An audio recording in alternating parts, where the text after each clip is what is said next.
కేటీఆర్ అసలుకి ఛీ ఈ పేరింటనే అసహ్యం వేస్తుంది.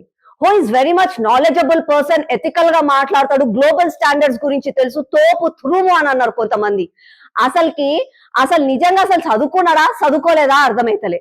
ఒకప్పుడు ఐటీ శాఖ మంత్రిగా ఉండేనా, ఫోన్ ట్యాపింగ్ మంత్రిగా ఉండేనా, అసలు అతను ఒక మున్సిపల్ శాఖ మంత్రినా లేకపోతే కొంపలు ముంచెత్తే మంత్రినా అర్థమైతలే.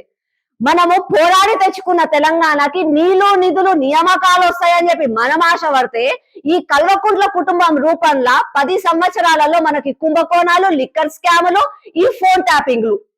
అసలుకి నిజంగా కూడా కేటీఆర్ ఫోన్ ట్యాపింగ్లు చేసి కుటుంబం మధ్యలో, భార్యాభర్తల మధ్యలో మాటలు అంత అసలు దౌర్భాగ్యం ఏముంది, అలా ఆనందం ఏముందో అర్థమైతలే. భార్యాభర్తలు మాట్లాడుకునే సంభాషణలు విని వాళ్ళ మధ్యలో గొడవలు పెట్టి వాళ్ళు విడిపోయేటట్టుగా కూడా చేసిండంట. అసలుకి ఏం సంతోషమో ఏం శునకానందమో అర్థమైతలే. వాళ్ళ అయ్యనేమో కేసీఆర్ గారు 80,000 పుస్తకాలు చదివినా అని అంటాడు.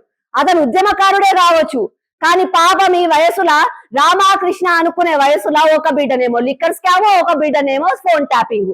అసలు నిజంగా కూడా మన తెలంగాణకి ఇలా అవసరమా?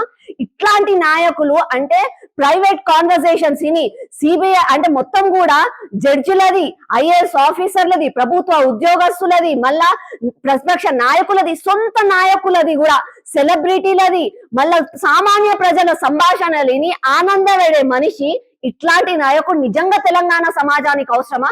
ఒక ప్రైవేట్ కాన్వర్సేషన్ ఇన్నాడంటే హౌ అనెథికల్ హీఈస్ అని అర్థమవుతుంది.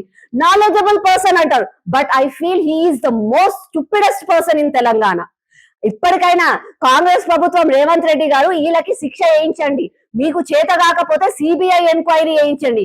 అంతేగాని నాదేమో ఓటుకు నోటు కేసు, ఈయనదేమో ఫోన్ ట్యాపింగ్ కేసు, రెండు మాఫీ అంతే మాత్రం తెలంగాణ సమాజం ఊకోదు. వాళ్ళకి ఏం చేసింది? ఆ రోజు వాళ్ళు చేసిన తప్పులను ఎదిరించి ఓటేయకపోతే ఫామ్ హౌస్ కాల్ చేరుకున్నారు. మళ్ళా కేటీఆర్ ఇప్పటికైనా తెలివి తెచ్చుకోండి. మళ్ళా 3.0 అభి బాకీ హే, అభి హమ్ ఆయేంగే, సింహం రాబోతుంది, ఇట్లాంటి పిచ్చి మాటలు మాట్లాడిననుకో, ఒక్కసారి తెలంగాణ ప్రజలు గిట గట్టిగా ఆలోచించుకున్నారనుకో, మళ్ళా పోవడానికి ఫామ్ హౌస్ కూడా గతుండదు, దాచుకోవడానికి ఏమి కూడా మీకు గతుండకుండా అవుతుంది. ఇప్పటికైనా తెలంగాణ సమాజానికి క్షమాపణ చెప్పండి. తప్పు చేసిన వాళ్ళందరూ బయటికి రండి.